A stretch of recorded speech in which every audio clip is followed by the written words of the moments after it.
Hello everyone, कैसे हैं आप सभी? कैसी चल रही है आपकी तैयारियां? परीक्षा का मौसम आ रहा है, अरे आ गया है कि नहीं? टेंशन बढ़ रहा है, सर परीक्षा कैसे दिलाएंगे, कैसे परीक्षा देंगे हम लोग, कितने मार्क्स आएंगे? अरे कितने मार्क्स आएंगे, कितने मार्क्स नहीं आएंगे, वो तो बाद की बात है। अभी की ये बात है कि हमसे कितने प्रॉब्लम सॉल्व होने वाले हैं। और मैं आपको वादा दिलाता हूं कि जो भी बूम बूम फिजिक्स में रेगुलर बना हुआ है उसका 95 पक्का है ना सर? उम्मीद बंधा रहे, नहीं हुआ तो अरे होगा ही होगा, होगा ही होगा, कोई उम्मीद नहीं दे रहा तुमको। अरे वो तुम्हारे मेहनत का फल होगा भाई मेरे, और वो मेहनत तुम करोगे, मैं नहीं कर रहा। मैं तो कर रहा हूं बस एक सेट आपके सामने लेके आ रहा हूं। मैं वो भरसक प्रयास कर रहा हूं कि वो सारी चीजें आपके सामने ला कर रख दूं जहां से बिहार बोर्ड क्वेश्चन सेट करेगा, है कि नहीं? आपको क्या करना है, वो सारी चीजों को अपनी नजरों के सामने से घुमाते जाना है रेगुलर। और फिर देखो जिस दिन फिजिक्स होगा उस दिन आपका अपना कमाल हिला कर रख दोगे, बता रहा हूं मैं। तो आज संचार व्यवस्था का वीडियो नंबर 2 में लेके आया हूं, जिसमें 30-31 क्वेश्चन का फिर से एक सेट है। पिछला संचार व्यवस्था जो लोगों ने नहीं देखा वो तुरंत जाइए हमारे YouTube channel boom boom physics पे, आपको मिल जाएगा संचार व्यवस्था वीडियो नंबर 1 सेट नंबर 1। उसमें भी 30-31 क्वेश्चन का सेट है, और आज भी 30-31 क्वेश्चन का एक सेट लेके आए हैं, और आज ये चैप्टर खत्म हो जाएगा।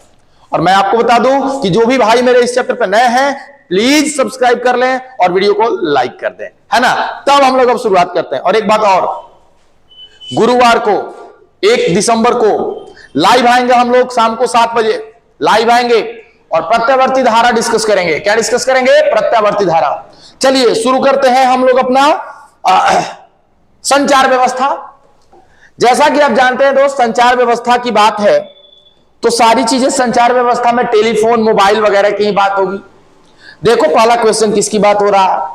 बात संचार व्यवस्था का है और क्वेश्चन संचार व्यवस्था से ही होगा, लेकिन ऐसा नहीं है। क्वेश्चन पढ़ोगे तो तुमको उलटफेर हो जाएगा थोड़ा सा। सर क्या सवाल है? किस स्थिति में दोस्त प्रकाशीय तंतु संचरण में, सबसे पहले तो समझो कि प्रकाशीय तंतु संचरण क्या है। ऑप्टिकल फाइबर की बात कर रहा है प्रकाशीय तंतु, और कल भी यह सवाल था कि ऑप्टिकल फाइबर प्रकाशीय तंतु किस घटना पर कार्य करता है, किसके आधार पर कार्य करता है? तो मैंने आंसर दिया था पूर्णांतरिक परिवर्तन। आप लोगों ने प्रकाश में पढ़ा भी है, लाइट में पढ़ा भी है। तो भाई पूर्णांतरिक परिवर्तन में क्या होता है? पूर्णांतरिक परिवर्तन में क्या होता है? सघन माध्यम से प्रकाशीय किरण विरन माध्यम में जाती है, और कुछ कंडीशन कि आपतन कोण हमेशा क्रांतिक कोण के मान से बड़ा होना चाहिए, यानी कि I must be larger than I C. अब पढ़ो, प्रकाश की किरणों का बार बार पूर्ण आंतरिक परिवर्तन होता है। काहे होता है? क्योंकि आपतन कोण क्रांतिक कोण से बड़ा होता है। पहला नंबर, आपतन कोण बड़ा है क्रांतिक कोण से, और हमारा सही आंसर यही होगा। आपतन कोण और क्रांतिक कोण बराबर नहीं, ये वाला कंडीशन कोई कंडीशन नहीं है, यही कंडीशन है। पूर्ण आंतरिक परिवर्तन की 2 शर्तें होती है, एक सघन माध्यम से विरल माध्यम में जाना चाहिए, दूसरा कि आपका जो आपतन कोण का मान होना चाहिए वो क्रांतिक कोण के मान से बड़ा होना चाहिए। और यदि 2 अवस्थाओं को अगर फॉलो करता है तो पूर्णांतरिक परिवर्तन की घटना घटित होगी ही होगी। और पूर्णांतरिक परिवर्तन की घटना प्रकाशीय तंतु ऑप्टिकल फाइबर में होता ही होता है। तो यह भी ऑब्जेक्टिव के लिए इंपॉर्टेंट कि प्रकाशीय तंतु किस घटना पर आधारित होती है? पूर्णांतरिक परिवर्तन पर। प्रकाशीय तंतु का इस अध्याय से क्या लेना देना संचार व्यवस्था से? और प्रकाशीय तंतु का हम लोग उपयोग करते हैं संचार व्यवस्था में जब किसी सिग्नल का ताकत कम किए बिना बहुत दूर तक ले जाना हो, तो आप प्रकाशीय तंतु से ही संचारण कराओगे, है कि नहीं? समझ गए बात को? चलिए, यह था क्वेश्चन नंबर 1। चलिए दोस्त बढ़ते हैं क्वेश्चन नंबर 2 में, और इस क्वेश्चन को देखिए आप। पृथ्वी तल पर d ऊंचाई तक टेलीविजन सिग्नल प्रसारित करने के लिए प्रेषित एंटीना की आवश्यक ऊंचाई कितनी होती है? भाई अगर टावर की ऊंचाई h है तो सबसे पहले कितना दूर तक भेजेगा ये पता कर लो। तो उसके लिए ये फॉर्मूला लगा था, याद है ना? कितना दूर तक सिग्नल भेजेगा? d बराबर √2hr, दोनों तरफ स्क्वायर करो तो ये हो जाएगा d का स्क्वायर, और यहां हो जाएगा 2hr। समझिएगा बात को, ये हो जाएगा d का स्क्वायर बराबर 2hr। मुझे क्या चाहिए? टावर की ऊंचाई, और टावर की ऊंचाई क्या है? h है। तो h बराबर कितना हो जाएगा? d²/2r। देखते जाइएगा, d²/2r यही है आपका। तो अगर आप d दूरी तक भेजना चाहते हैं तो टावर की ऊंचाई h होनी चाहिए, और h d²/2r होगा। फॉर्मूला यहां पर है C नंबर। ये देखिए दोस्त, कोई आपत्ति है आपको? नहीं होनी चाहिए, क्योंकि कितना दूर तक आपका सिग्नल जाएगा, कितना दूर तक ये टेलीकास्ट कर पाएगा, ये केवल और केवल एक चीज पे डिपेंड करता है और वो है टावर की ऊंचाई। टावर की ऊंचाई छोटी है तो बहुत ज्यादा दूरी तक आप सिग्नल को नहीं भेज पाओगे, टावर की ऊंचाई बड़ी है ज्यादा दूरी तक आप सिग्नल को भेज पाओगे। तो यहां पर करेक्ट आंसर सी हुआ और आप इसका स्क्रीनशॉट जरूर ले लें, इंपॉर्टेंट है। क्वेश्चन नंबर 3, बेहद खूबसूरत क्वेश्चन 3 होगा। ये देखिए, हमको लगता है पिछला जो अभी सेट 1 मैंने डाल रखा है उस सेट में ये क्वेश्चन था। आयाम मॉडुलन सूचकांक, जिसको आप MA बोलते हैं, और MA का फॉर्मूला होता है सिग्नल का आयाम बटा वाहक तरंग का आयाम, EM/EC। और ये भी आपने पढ़ा था दोस्त कि इसका वैल्यू 0 से बड़ा और 1 से छोटा होता है। यदि 0 हो जाएगा कोई मॉड्यूलन नहीं, 1 हो जाएगा 100% मॉड्यूलेशन हुआ है, और 1 से ज्यादा मॉड्यूलन जो हुआ तो है लेकिन वहां पर आपका सिग्नल विरूपित हो गया है, डिफॉर्म हो गया है। अभी बात है कि आयाम मॉडुलन सूचकांक का मान कितना होता है, तो आप बस ये रखो 0 और 1 के बीच में होता है। आयाम मॉडुलन सूचकांक का मान कितना होता है, 0 और 1 के बीच में आता है। एकदम क्लियर है, ये इंपॉर्टेंट क्वेश्चन है, ये VVI है। अगर ये VVI है तो ये चैनल भी VVI है, और आप इस चैनल को तुरंत सब्सक्राइब करें। अगर नहीं करिएगा तो गड़बड़ हो जाएगा। समझ रहे हैं नहीं समझ रहे बात को? लाइक तो पक्का कीजिए, आप लोग लाइक पक्का कीजिए। और नोट्स के लिए बूम बूम फिजिक्स को आप तुरंत से तुरंत ज्वाइन कर लीजिए। इंस्टाग्राम पे प्रिंस और ऑफिशियल छोटे छोटे बढ़िया बढ़िया क्लिप के लिए, और ये हमारा व्हाट्सएप नंबर है। रात को बतेबे किए थे कि रात के अंधेरे में अगर आप फंस जाते हैं क्वेश्चन को लेके, तो आप तुरंत मोबाइल का लाइट जलाइए और प्रिंस सर के पास फोन, मतलब वो क्या कर दीजिए, व्हाट्सएप कर दीजिए, तुरंत सॉल्यूशन आपको दिया जाएगा। और ये तो आप जानते ही हैं, बूम बूम फिजिक्स को बूम बुमा दीजिए, यूट्यूब पे गर्दा हो जाएगा, है कि नहीं है? आइए क्वेश्चन नंबर 4। क्वेश्चन नंबर 4 क्या है सर? ठंडा का दिन है, क्वेश्चन नंबर 4 भी मजेदार होना चाहिए सर, अगर नहीं हुआ तो गड़बड़ हो जाएगा। आइए दिखाते हैं आपको कितना मजेदार सवाल है। सर सवाल है 500 हर्ट्ज का श्रव्य आवृत्ति के आयाम मॉड्यूलित तरंग के लिए उपयुक्त वाहक आवृत्ति है। भैया 500 हर्ट्ज है, 500 हर्ट्ज का मतलब इसको श्रव्य बोला गया। श्रव्य श्रव्य तो मतलब कि सुनने लायक है। हम जैसे बतिया तनिका हो, ठीक बाड़ो, हालचाल सही बानू हो, इधर श्रव्य हो, मतलब कि एकर आवृत्ति 500 हर्ट्ज बा। लेकिन ये इजे तक सुनाइनू, हमरा सुनावे के बैक रखे दिल्ली, तो हम का करब? एकरा घोड़ा पर बैठाई, ऐसा घोड़ा पर बैठाई जौन घोड़ा दिल्ली जात होखे। अरे कौन घोड़ा दिल्ली जाई जौन तेज दौड़ी? सुना बात के बबुआ, हई श्रव्य है, एकर मतलब कि साफ बा, एकर आवृत्ति कम हुई। एकर आवृत्ति का हुई? कम। और वाहक, वाहक वही होता है जो आवृत्ति जिसकी बहुत ज्यादा होती है। आवृत्ति ज्यादा होगी तभी तो दूर तक जाएगा। अब बबुआ आवृत्ति किसकी ज्यादा होगी? 500 हर्ट्ज के ले जाए खातिर 50 वाला ज्यादा बाका? बिल्कुल ना। 500 को लेके जाए के बताओ 100 हर्ट्ज ज्यादा बाका? बिल्कुल ना। 500 को ले जाए के बाद 500 वाला? बिल्कुल ना। 500 को ले जाएगा जी कौन चाहिए? 50,000। तो देखो खाली 50,000 ना 40,000 ले जाइए, लेकिन ये चारों ऑप्शन में कौन सही बात? 50,000 सही बात है, एकदम स्पष्ट है। ये तीनों काटना है। क्यों काटना है? क्योंकि 50 हर्ट्ज को ले जाने के लिए 50,000 से बहुत ज्यादा वाहक तरंग का आवृत्ति चाहिए, और 500 से बहुत ज्यादा कौन है? 50,000 है ना। तो यहां पे ऑप्शन नंबर हो जाएगा डी। चलिए बहुत बढ़िया, लाइक कर दीजिए इस वीडियो को। हटाते हैं इसको, स्क्रीनशॉट ले लीजिए। नहीं तो बहुत लोग कमेंट आ रहे हैं कि महाराज स्क्रीनशॉट का समय नहीं दे रहे हैं। आप ले लीजिए, भरपेट ले लीजिए, समय पहुंच करके 2 घंटा ले लीजिए। आइए अब बढ़ते हैं क्वेश्चन नंबर 4 में। क्वेश्चन नंबर 4, मॉडुलन क्या है? मॉडुलन एक युक्ति है बबुआ।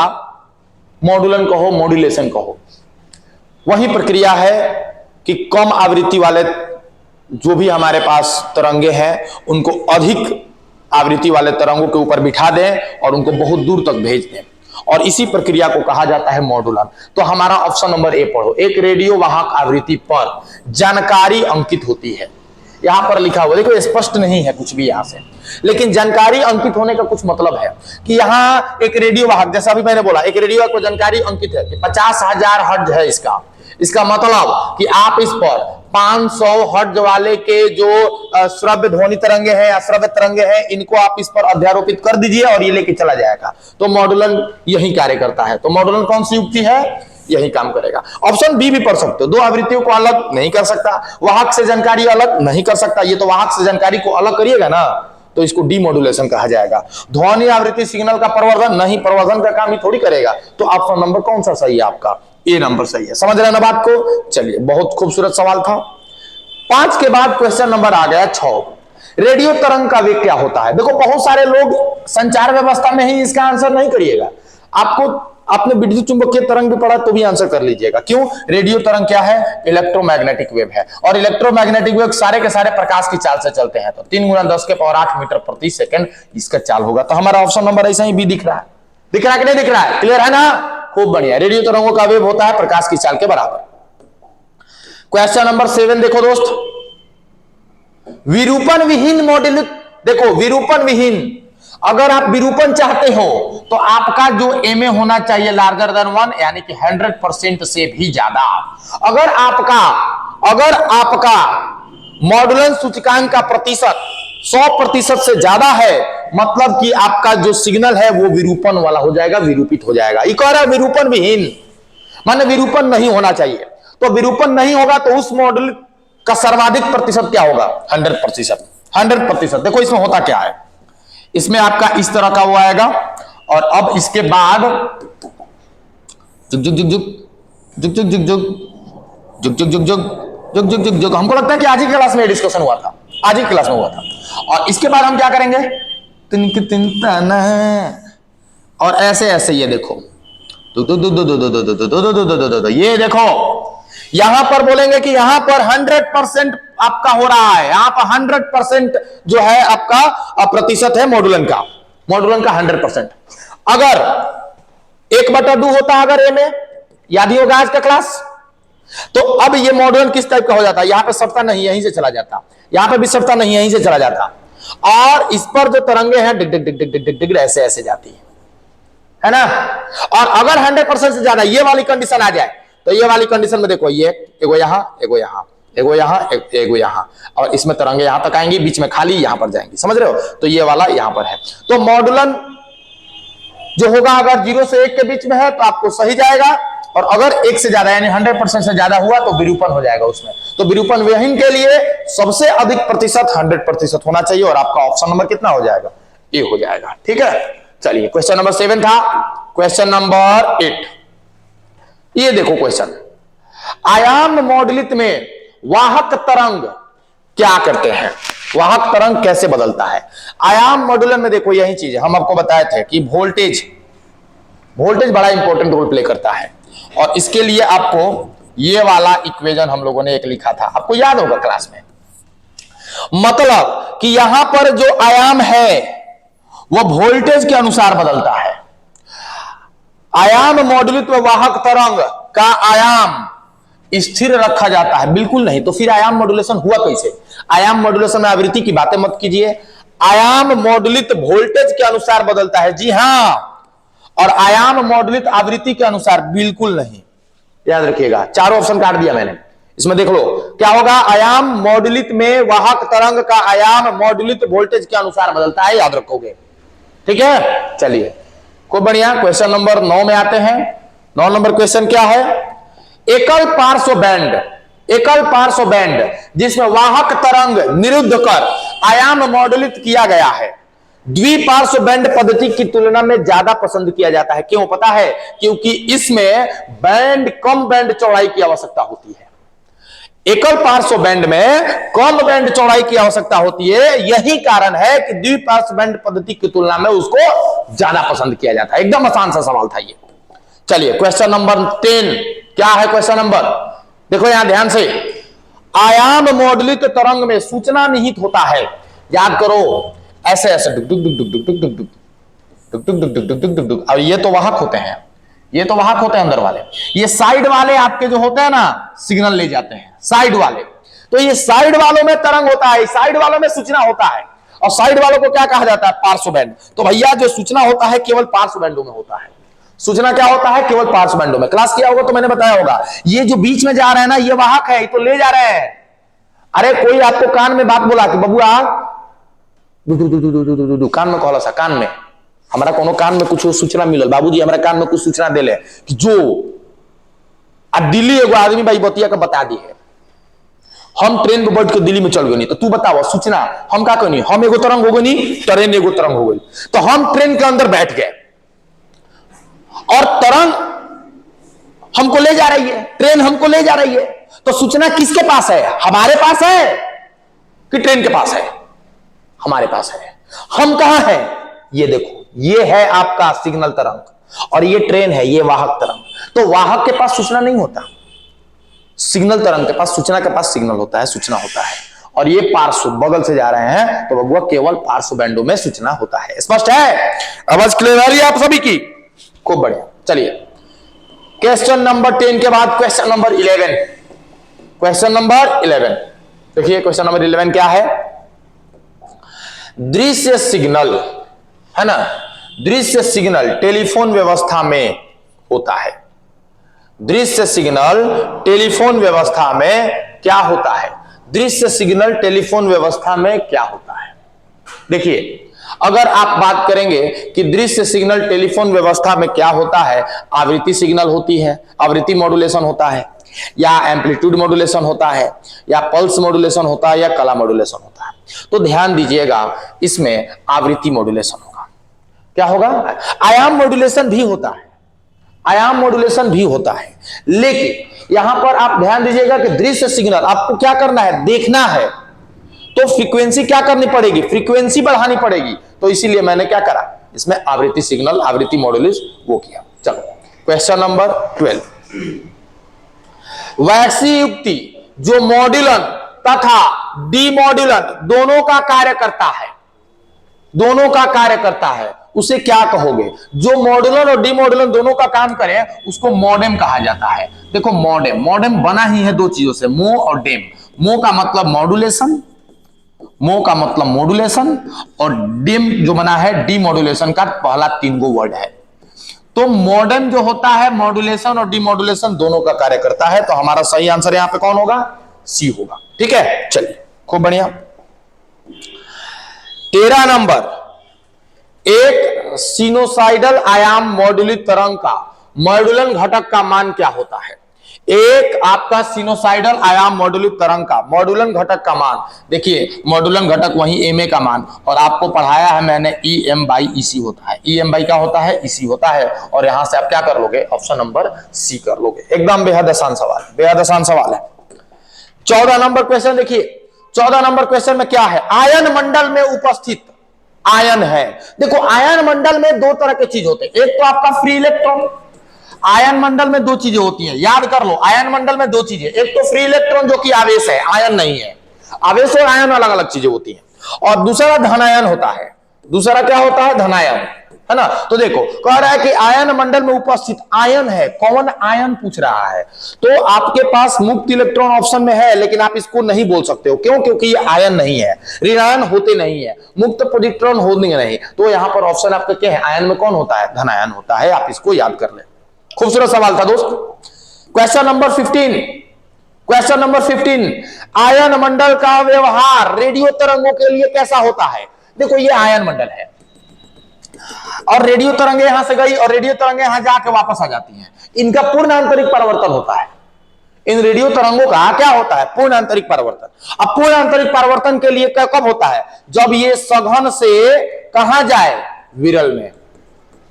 तो ये सघन माध्यम हो गया और आयन मंडल किसकी तरफ बिहेव करने लगा? विरल की तरफ। तभी तो पूर्ण आंतरिक परिवर्तन हुआ। तो हम आसानी से यहां पर क्या कर देंगे? ऑप्शन नंबर ए कि विरल माध्यम की तरफ बिहेव करेगा। एकदम आसान सवाल था कि आयन मंडल का व्यवहार रेडियो तरंगों हेतु होता है कब? विरल माध्यम के लिए, विरल माध्यम के लिए। चलिए खूब बढ़िया। क्वेश्चन नंबर 16, क्वेश्चन नंबर 16 देखिए, संचार में संचरण केवल उन आकाशीय तरंग सिग्नल द्वारा संभव है जिनकी तरंग दैर्घ्य छोटी होती है। तो ऑप्शन नंबर ए जिनकी लघु तरंग दैर्घ्य हो। ये सारे सवाल याद करने वाले हैं, ज्यादा माथा लगाना ही नहीं है इन सवालों में, ज्यादा माथा लगाना ही नहीं है आपको इन सवालों में, है ना। चलिए ऑप्शन नंबर ए हो गया। 17 नंबर क्वेश्चन देखते हैं। माइक्रो तरंगों की आवृत्ति, देख बबुआ, माइक्रो तरंग जो होता है रेडियो के नीचे होता है, रेडियो माइक्रो। आप तो जानते हैं कि आप यहां पर लेमडा जो होता है रेडियो का ज्यादा होता है और लेमडा माइक्रो का कम होता है, ये ज्यादा। तो सिंपल सी बात है, फ्रीक्वेंसी जो होगा रेडियो का कम होगा और फ्रीक्वेंसी माइक्रो का ज्यादा होगा। तो पूछ रहा है माइक्रो तरंग की आवृत्ति, माइक्रो तरंग की आवृत्ति रेडियो तरंग से ज्यादा यहां पे दिख रहा है आपको। तो माइक्रो तरंग की आवृत्ति होती है रेडियो तरंगों से, रेडियो आवृत्ति से क्या होती है? अधिक। क्लियर है? रेडियो तरंगों की आवृत्ति से क्या होगी? अधिक होगी। स्पष्ट है वहां पे आपका, एकदम आसान सवाल है, विद्युत चुंबकीय तरंग का सवाल है ये। ज्यादा संचार व्यवस्था में विद्युत चुंबकीय तरंग से ही क्वेश्चन निकाले गए हैं। यहां पे देखो, भूतरंगों का ध्रुवण, एकदम आसान सवाल। भूतरंगों का ध्रुवण हमेशा पृथ्वी के तल में 90 डिग्री के कोण पे होता है, लंबवत होता है। ये तो सेंटेंस आप लोग जानते हैं। भूतरंगों का ध्रुवण हमेशा पृथ्वी तल से 90 डिग्री के कोण पे, तो बबुआ किसी भी दिशा में बिल्कुल नहीं, 60 डिग्री पे, ना ना ना ना, समांतर, ना ना ना ना, कहां होगा? लंबवत होगा। एकदम क्या होगा? लंबवत होगा। याद रखोगे, लंबवत होगा। चलिए, सब याद करने वाला क्वेश्चन है। चैप्टर 15 क्या है? रटंत है, कुछ नहीं है, थोड़ा सा समझना है, बाकी याद करना, दिमाग में रखना इसको। प्रकाशीय संचार में प्रयुक्त तंतुओं को कोर का अपवर्तनांक, देखो कोर का, ये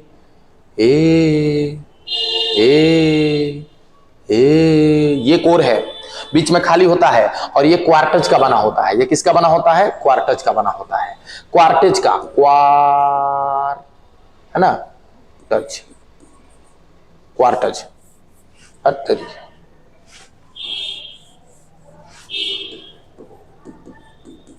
क्वार्टज का, और क्वार्टज का अपवर्तनांक 1.7 होता है।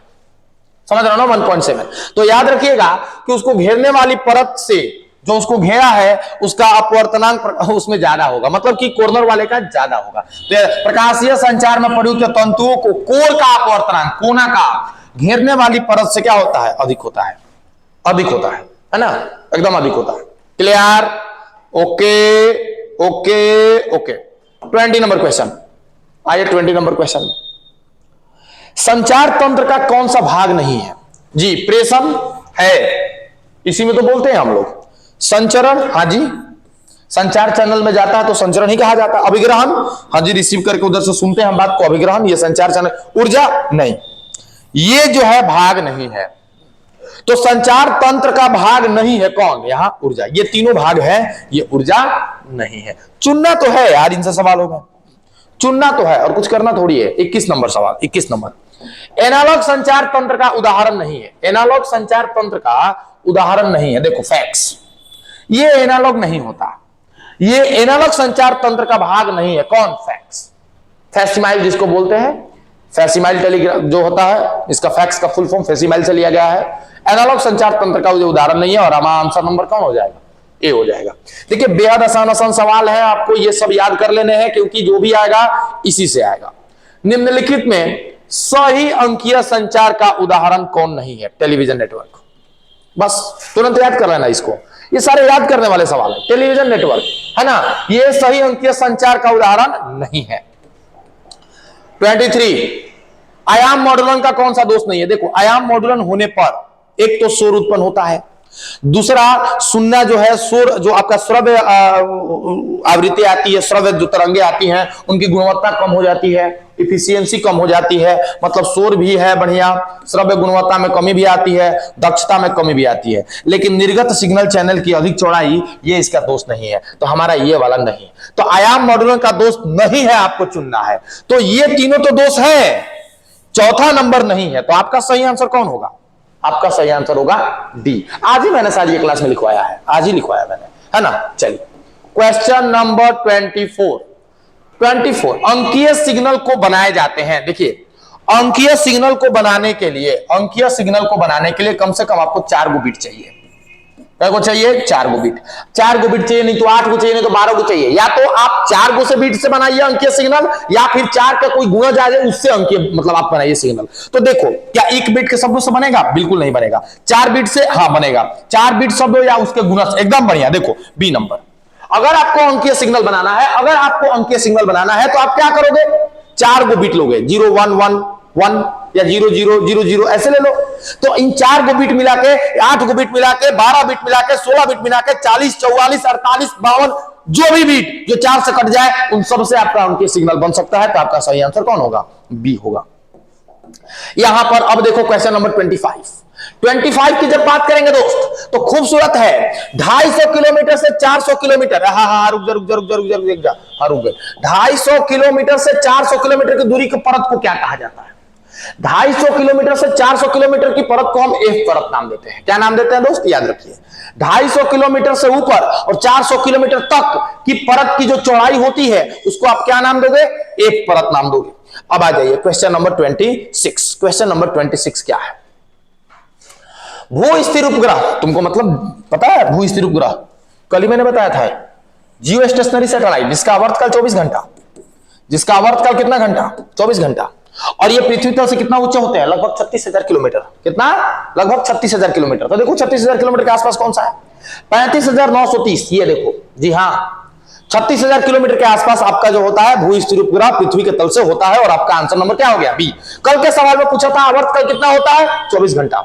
अगर यही ध्रुवीय अगर पूछ दे, ध्रुवीय उपग्रह, ये भू स्थिर उपग्रह है, ध्रुवीय उपग्रह अगर पूछ दे तो उसका आवर्तकाल 100 मिनट होता है। 100 मिनट, एक दिन में कई एक चक्कर लगा लेता है। चलो, उसको रिमोट सेंसिंग के लिए इस्तेमाल किया जाता है ना, सुदूर संवेदन के लिए, वो सारे उपग्रह जो ध्रुवीय होते हैं उसका इस्तेमाल किया जाता है। 27, प्रकाशीय तंतु, नाम ले लिया। संचरण में प्रकाश स्रोत के रूप में कौन होता है, देखिए ध्यान से, यहां पर प्रकाशीय तंतु में कौन होगा, जो लाइट निकालता होगा। लाइट कौन निकालता है, एलईडी, लाइट इमिटिंग डायोड। तो प्रकाश उत्सर्जक डायोड कह लो या उसी को लेसर कहा जाता है। या देखो यही लेसर भी, लेसर को भी ये एक वर्णी है ना किरण निकालता है, कला संबद्ध किरण निकालता है, लेसर। ऑप्शन नंबर हमारा क्या हो जाएगा, बी। क्लियर है, चलिए क्वेश्चन नंबर 28। 28 जो है, माइक्रोफोन क्या करता है, माइक्रोफोन क्या करता है, ध्यान दीजिएगा। यहां से माइक्रोफोन द्वारा होता है विद्युत वोल्टता का ध्वनि तरंग में परिवर्तन। विद्युत, ओहो रुक जा, माइक्रोफोन कहां होता है, माइक्रोफोन कहां होता है, माइक्रोफोन यहां जहां से बोलते हो फोन में, हेलो, यहां पे, तो यहां पे होता है माइक्रोफोन। अब आप जब माइक्रोफोन होता है तो यहां को किस में बदलेगा वो, देखो ध्यान से, आपने बोला हेलो, मतलब कि आपने उसको ध्वनि दिया, आपने उसको ध्वनि दाब का विद्युत वोल्टता या धारा में परिवर्तन। देखो वो क्या करता है, माइक्रोफोन क्या करता है, यहां पे लेगा, एक्चुअली उसमें ट्रांसड्यूसर लगा होता है, और ट्रांसड्यूसर का काम है कि आपके द्वारा दिए गए सूचना सिग्नल को वह तुरंत किसमें बदल दे, विद्युत सिग्नल में बदल दे, विद्युत सिग्नल में बदल दे। तो ध्वनि दाब का विद्युत वोल्टता या धारा में परिवर्तन कर देगा। तो आपका आंसर है कौन सा हो जाएगा, बी हो जाएगा। माइक्रोफोन के अंदर लगा हुआ ट्रांसड्यूसर वो काम करता है, वो माइक्रोफोन के अंदर लगा हुआ ट्रांसड्यूसर वो काम करता है, ठीक है ना। तो ऑप्शन नंबर कौन सा हो जाएगा, बी हो जाएगा। बढ़िया चीज है। आइए 29 देखते हैं। 29 नंबर क्वेश्चन, फैक्स का अर्थ क्या है, फैसीमाइल, अभी मैंने तो बोला फैक्स का मतलब होता है फैसीमाइल टेलीग्राफी, और ऑप्शन नंबर आपका देखिए बी नंबर में दिया हुआ है फैसीमाइल। फैसीमाइल कैसे लिखूंगा अंग्रेजी में, फैसीमाइल टेलीग्राफी, फैसीमाइल टेलीग्राफी। ये मैंने क्लास में आपको फुल फॉर्म लिखवाया था मैंने, है ना, कि फैक्स जो है फैसीमाइल का शॉर्ट फॉर्म है। तो यहां पे फैक्स का अर्थ क्या हो जाएगा, फैक्सीमाइल टेलीग्राफी, ठीक है। चलिए खूब बढ़िया। Question number 30, question number 30, radar और दूरसंचार में किस विद्युत चुंबकीय तरंग का उपयोग होता है, बढ़िया। रडार और दूरसंचार में रेडियो तरंगे और माइक्रो तरंगे दोनों का इस्तेमाल किया जा सकता है, लेकिन ज्यादा एप्रोप्रिएट कौन है, तो ज्यादा एप्रोप्रिएट माइक्रो तरंगे होती हैं। ज्यादा एप्रोप्रिएट कौन है, माइक्रो तरंगे होती हैं। ये सवाल पीछे भी मिल चुका है आपको, और ये रहा आपका option number A. Next question पे आते हैं दोस्त। डिजिटल संकेत में संभव, और वो डिजिटल संकेत में जो भी डिजिटल संकेत है उसमें दो मान के बीच में आपका ग्राफ वेरी करता है, तो 0 तथा 1। डिजिटल संकेत में है ना कि आपको दो मान के बीच में वेरी करता रहेगा डिजिटल संकेत, समझ रहे ना, ये 0 या फिर 1, 0 या फिर 1, इसी के मान के बीच में ये ग्राफ करता रहेगा। तो आपका ऑप्शन नंबर ए। तो देखिए ये 31 नंबर क्वेश्चन। अब आइए क्वेश्चन नंबर 32 पे, 30 नंबर 2, 32, ओहो खत्म, द एंड। और ये 31 क्वेश्चन का सेट दोबारा हम लोगों ने सॉल्व कर लिया है। खूबसूरत सवाल था, पिछले में भी 31, इसमें भी 31, कुल मिलाकर हमने इस चैप्टर से कर लिए 62। और ये सारे सवाल का आंसर आप याद कर लो, क्योंकि संडे को जो टेस्ट होगा वो इसी क्वेश्चन से होगा, और एग्जाम में जो आएगा क्वेश्चन, जो बोर्ड में आएगा, जो बीएससी सेट करके आपको देगा, वो यही से होगा। तो दोस्त मिलते हैं अगले वीडियो में, जो वीडियो होगा हमारा एक नए चैप्टर का आपके सामने। और याद रखिएगा, गुरुवार परसों शाम के 7 बजे लाइव आपके सामने, और सभी लोगों को बता दीजिए हमारे यहां पढ़ते हैं नहीं पढ़ते कोई फर्क नहीं पड़ता, कहीं भी पढ़िए, हमारा लाइव क्लास अटेंड कीजिए, मजा आ जाएगा, बता रहे दुआ कर देंगे। मिलते हैं अगले वीडियो में, तब तक के लिए जय हिंद।